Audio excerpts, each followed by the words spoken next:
The rand has been on the back foot for quite a while now, mainly in line with other emerging currencies. So, for example, the Indian rupee, the Brazilian real, the Turkish lira, currencies like that.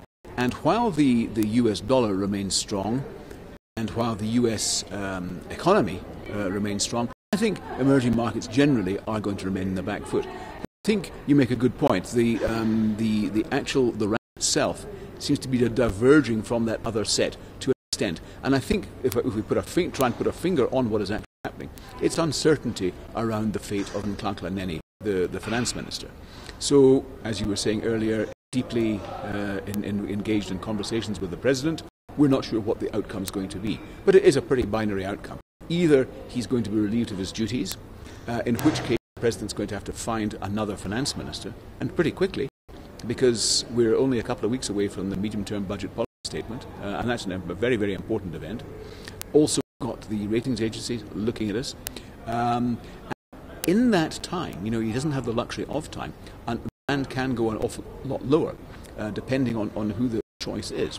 Alternatively, he leaves him where he is, and maybe in a year or two's time after the elections, then re-examines the situation. So it's a very, very difficult position for Cyril Ramaphosa to be in. But it's a very interesting reaction from the rand. I mean, like I was saying earlier, yesterday it dropped by about 1%, but we saw that recovery this morning.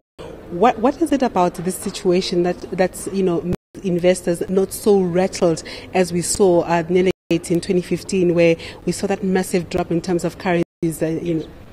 If you go back to exactly that point in time, December 15, when Nhlanhla Nene was fired, at that time, emerging market currencies were very, very weak. They were all out of vogue, and because that happened, the rand took an even bigger knock than otherwise would have.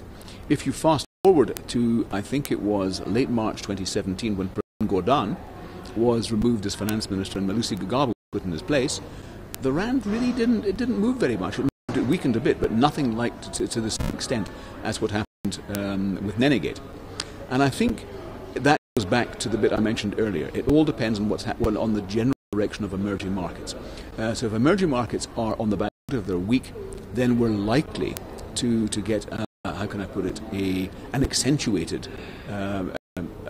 direction out of the rand. At this point in time, I think investors just don't know what exactly is going to happen with Nhlanhla Nene. I think if he remains in his place, that will be seen as being very, very positive, and the rand will probably recover.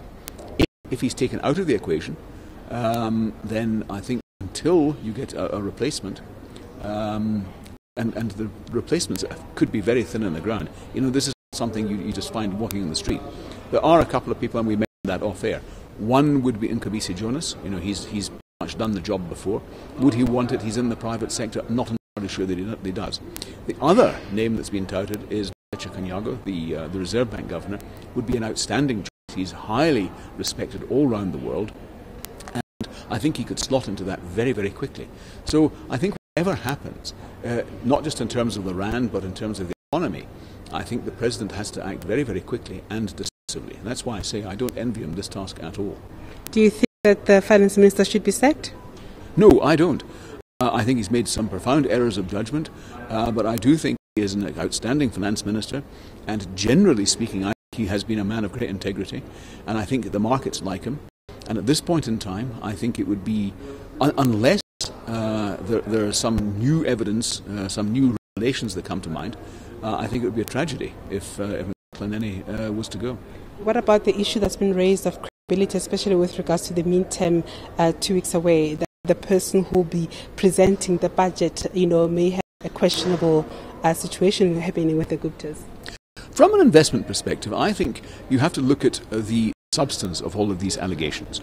What actually has come out of this? And from my perspective, all I know is that Nhlanhla Nene was somebody who actually stood up to the Guptas, both in terms of the nuclear deal and in terms of SAA. He said flatly no, and that's why he got sacked.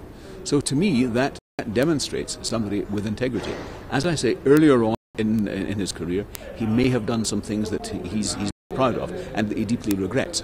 But I don't think that necessarily eliminates him from the situation. I think he's got the following. I think he's done the job remarkably well under very, very difficult circumstances. And sure, it would be tricky, but I certainly think he could do it, provided provided he's got the backing of the President.